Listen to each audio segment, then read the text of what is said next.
birth, and causation.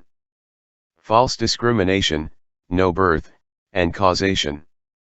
Enough has already been said about the Lankavatara's conception of habit energy or memory and the principle of individuation. Let us now proceed to see what is meant by discrimination and in what relation this stands to the doctrine of mind only, and also to the Buddhist idea of no birth, which is characteristic of the Transcendental Siddha. The following quotation may be illuminating. Inspired by the spiritual power of the Buddha, Mahamati asked him again, "What is the distinctive feature of the Buddhist doctrine of no birth and no annihilation? For do not all the philosophers teach also that the creative agents are neither born nor annihilated?" Which corresponds to the Buddhist teaching that akasa, apratisamkhyanirudha, and nirvalidatu are not subject to birth, nor to annihilation. The philosophers too describe the world as having been produced by causation in the hands of creators, while the Buddha describes the world as being born depending upon ignorance, desire, karma, and discrimination. Whether creation by causation, or dependence, the difference is in names only. Thus both the Buddha and the philosophers proceed to teach the birth of external objects by external causation. And thus there is no distinction to be made between the Buddha's and the philosopher's theory. The philosophers assert that the 9 substances containing such as Atom, Pradhana, Isvara, and Prajapti are neither born nor annihilated, while according to the Buddha all existence is subject neither to birth nor to annihilation, and neither being nor non-being is attainable. The elements again, according to the Buddha, are said to be indestructible, and their substance is neither born nor annihilated. While they circulate through the various paths of existence, they retain their self-nature. But this distinction concerning the elements and their transformations is also upheld by all the philosophers as well as by the Buddha himself. For this reason, the Buddhist doctrine has nothing distinctive. If there is anything distinctive, pray tell me this distinguishing point, as unlike the doctrine held by the philosophers. If there is nothing distinctive in the Buddhist doctrine, the philosophers may also be said to belong to the group of Buddhas because of their doctrine of causes that are neither born nor annihilated. It was stated by the Buddha that not more than one Tathagata would appear in the world at one time and at one locality. But if what goes before obtains, there are Tathagatas more than one, because there is no distinctive point in the Buddha's own doctrine. To this answers the Buddha, "O Mahamati, my doctrine of no birth and no annihilation is not the same as that held by the philosophers, nor as the doctrine of birth and impermanence." For what reason? According to the philosophers, the theory of self-substance is upheld, and there really obtains something that is neither born nor transformed.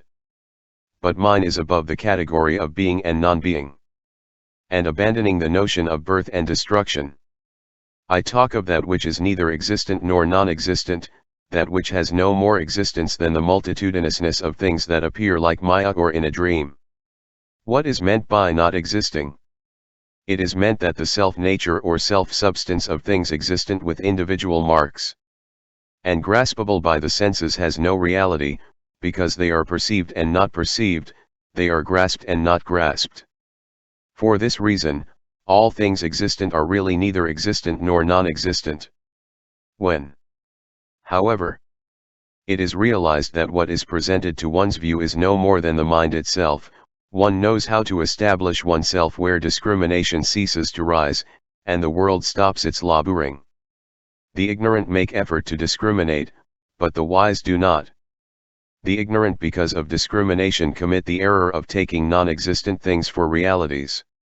This world is like the Gandharva's castle or a magically created person. It is like the case of a childish-minded person who, seeing magically created people, a multitude of beings, and merchants going in and out of the Gandharva's castle, take them for realities, imagining, they are going in, they are coming out, though in fact there is no going in or coming out whatever. This is indeed due to their discrimination, which leads them to the erroneous viewing of existence. And so with the ignorant, their view of birth or of no birth is an error. Whether things are created or uncreated, they are no more than magically created figures. and of magically created figures neither birth nor annihilation may be predicated, for no category of existence and non-existence is applicable to them. So with all things in the world, they have nothing to do with birth and destruction. Only the ignorant cherishing the ideas grown out of falsehood imagine their birth and annihilation. It is not so with the wise. By falsehood it is meant that the self-nature of existence is not discriminated as it is in itself. It is no other than this. When it is discriminated in any other way than yet capcutum, there is an attachment to what is taken for the self-nature of existence, and one fails to see the solitary, and because of this failure there is no release from discrimination. For this reason, O Mahamati, the view based on no appearance is superior to that of appearance, for the latter causes birth and is not preferable. No appearance means the ceasing of discrimination, and I state that nirvana means no birth. O Mahamati. By nirvana I mean the seeing into the abode where the meaning of existence is understood in its truthfulness. The abandoning of all discrimination which takes place in the mind and what belongs to it, and the realization of the supreme wisdom which lies in the inmost consciousness of the Tathagata. This I call nirvana. Proofs for the mind only. So far no special efforts have been made to prove why there is mind itself and no external realities. The Lankavatara is not a philosophical treatise and naturally does not profess to prove anything specifically in connection with the teaching or statement it propounds. But as we peruse the sutra, we cannot help coming across certain attempts at advancing proofs for its main thesis. Svasiddhat physiometram. We will try to gather up these attempts already alluded to, though sporadically in previous pages, and present them in a more systematic way. 1. That things are not what they seem is proved from the analogy of a dream and magicae creativns. Point 2. When Ravana, king of Larika, saw images of the Buddha all around him, which later disappeared, he thought, could this be a dream? Or a magical phenomenon like the castle of the Gandharvas? He reflected again, this is no other than the projection of my own mental creations. As we do not truly understand things as they are, we separate the seen from the seer, thus producing a world of dualities. Where there is no false discrimination, one really sees the Buddha. As long as we are in the dream, we do not realize that we are all dreaming, that we are slaves of false discrimination. 4. It is only when we are awakened from it that we know where we have been. The analogy of dream is quite a strong argument against the reality of an external world, but it is not at all effective for them who are actually dreaming. So it is with magical creations. The Indians have been noted for their skill in the art of conjuration, and there are no people among whom the use of mantrams and dharnis is so universal. Hence the frequent allusions to magic in the literature of Mahayana and Hinayana Buddhism. The magician is so wonderfully proficient in making the spectators see objects where there are none whatever. As long as they are under his spell, there is no way of making them realize that they are the victims of hypnotism. The favorite analogies besides the dream and magic that are resorted to in the Lankavatara to show the unreality of objects seen externally and internally are: 1. Paintings. A hair circle to the dim-eyed.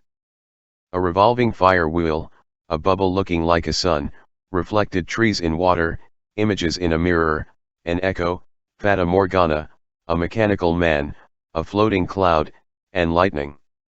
2. All things are relative and have no svabhava which would eternally and absolutely distinguish one from another. Things are nothing but relations. Analyze them into their component elements and there will be nothing left. And are not all relations the constructions of the mind? Thus the citta seeing itself reflected is due to reflection and discrimination. So far no harm is done, for the mental constructions are perceived as such and there are no wrong judgments about them. The trouble begins at once when they are adhered to as externally real, having their own values independent of the valuing mind itself. This is why the sutra emphasizes the importance of looking at things yathabhutam, as they really are. When they are thus looked at yathabhutam, they are no more than the mind itself. The principle of relativity creates a world of individuals, but when it is transcended, there is mind itself. 3. Names and images are mere signs and have no reality whatever in themselves, for they belong to the imagination. Imagination is another name for false discrimination, which is the mischievous agency of creation. The fact of one mind is thus buried in the differentiation of individual existences. Hence jalpo hydrata tukadul. Kayonil. Again, according to words they discriminate wrongfully and make statements concerning reality. And because of these statements they are burned in hell. How much we owe in our daily intercourse to words. And yet what grave consequences, not only logically but spiritually, we suffer from words. The light of the mind is altogether beclouded in and with words. The mind has, indeed, created words, and now taking these words for realities independent of their creator, it gets entangled in them, and, as the Sutra says, is swallowed up in the waves of transmigration. The ignorant take what is presented by the mind itself for objective realities which do not really exist, and because of this wrong representation, discrimination is falsified. This, however, is not the case with the wise. The latter know that names and signs and symbols are to be taken for what they are intended from the beginning, while the ignorant cling to them as if they were realities and let their minds blindly follow up this clinging. Thus, they get attached to a variety of forms and entertain the view that there are really I and mine, and, by so doing, hold fast to appearances in their multiplicity. Because of these attachments, their higher wisdom is obstructed. Greed, anger, and infatuation are stirred up, and all kinds of karma are committed. As these attachments are repeatedly committed, the ignorant find themselves hopelessly enwrapped within the cocoons woven out of their wrong discriminations. They are swallowed up in the waves of transmigration, and do not know how to go ahead in the work of emancipation, for they turn round and round like the water wheel. It is owing to their ignorance, indeed, that they fail to realize that all things, like Maya, the shining mote, or the moonlight on water, have no self-substance, that there is nothing in them to take hold of as me and mine. That all things are unreal, born of wrong discrimination. That ultimate reality is above the dualism of marked and marking, and the course of birth, staying, and disappearance. That all that is manifested is due to the discriminating by one's own mind of what is presented to it. Imagining that the world is born of Isvara, time, atom, or universal soul, the ignorant are addicted to names and forms, thereby allowing themselves to be swayed by them. 4. That which is unborn has nothing to do with causation. There is no creator, all is nothing but the construction of the mind, as I teach that which is unborn. That there is no creator such as Isvara or Pradhana or Brahma is one of the principal theses of Mahayana Buddhism. According to the Lankavatara, the notion of a creator is due to discrimination, which always tends to lead the mind in a wrong direction. When it is seen that all is Siddhamatra, that which is unborn will present itself instead. Mahamati was somewhat skeptical about this, wondering if the master's teaching was not after all similar to that of the philosophers. As was quoted a few pages back, and after this quotation the Buddha goes on to repeat more or less the same idea in the Gathas as usual. In order to remove the idea of birth and to attain that of no birth, I teach the doctrine of no cause, which is not comprehended by the ignorant. That all is unborn does not mean that things do not exist, but that they are like the Gandharva's castle, like a dream and Maya, and that their existence is without cause. Tell me how things are in their self-nature unborn and empty. When existence is freed from aggregations, no intelligence will take hold of it, and therefore I declare that it is empty, unborn, and without self-substance. Each individual aggregation is seen as real, but it is no real existence as is maintained by the philosophers, for when analyzed there is no aggregation. Dream, hair circle, Maya, Gandharva's castle, and mirage, they are seen without causal reality. So with the world of particulars. By suppressing cause theory, the no birth is accomplished. When the no birth is accomplished, my eyes do not perish. When no cause theory is announced, the philosophers are horrified. How, by what cause, why, and where is birth to be regarded as without cause? When existence is regarded as neither causal nor non-causal, we turn away from the view of those who hold that there are actual birth and destruction. Do we speak of no birth because of non-existence, or because it is to be regarded as mutually dependent? Or because of existence being mere name with no reality behind it? Pray tell me. No birth, not because of non-existence, nor because existence is to be regarded as mutually dependent, nor because there is a name for existence, nor because name has no reality behind it. That all is unborn does not belong to the realm of Sravakas, Pratyekabuddhas, or philosophers, or of those bodhisattvas who are still on the seventh stage. I state that all is unborn, because such predicates as cause or dependence are inapplicable here, because no creatorship is to be assumed here. The no birth is constructed on the truth of the mind only. 5. The logical necessity of reaching the ultimate notion of unity has made the author of the Lankavatara accept the doctrine of mind only instead of that of matter only. When no creator is recognized and all forms of dualism are set aside as not in accord with the real state of things, there remain two ways for achieving the unification of thought, realism and idealism. And as the Lankavatara denies the reality of an external world, or outside objects that are characterized with multitudinousness, the doctrine of mind only seems to be the natural conclusion. The philosophical thesis of the present sutra is thus an absolutely idealistic monism. To take cognizance of the manifoldness of an objective world is relative knowledge, while to rise above this cognizance is transcendental knowledge. Again, this transcendental knowledge is not within the reach of the two vehicles, as it, indeed, goes beyond the realm of beings. The knowledge of Sravakas moves by attaching itself to beings which they take for realities, while the pure transcendental knowledge of the Tathagata penetrates into the truth of the mind only. Thus it is evident that as far as the Lankavatara is concerned, the mind or self-mind is the principle of unity. While the objective world disturbs this unity and makes the mind, thus disturbed, perceive manifoldness within its own body. It then clings to these individualizing disturbances as real, thus losing its original purity or unity altogether in them. This is the source of spiritual tribulations. 6.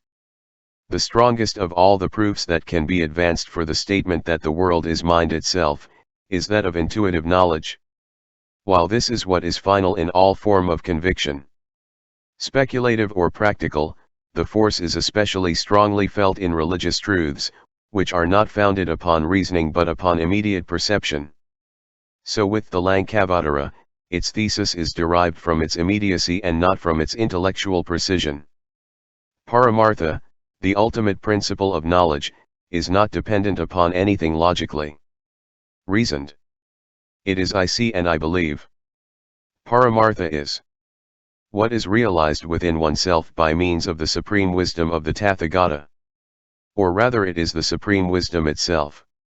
For the awakening of this wisdom means the grasping of the ultimate principle, which is the same thing as the realization within one's inmost consciousness of the truth that there is nothing in the world but mind.